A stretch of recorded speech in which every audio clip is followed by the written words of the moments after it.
Здравствуйте, с вами Сергей. Нами завершен очередной ремонт по адресу Меликарамова 74А, города Сургута.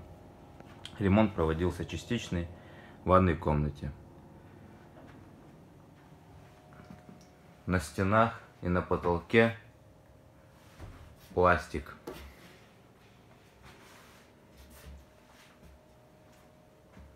На полу плитка.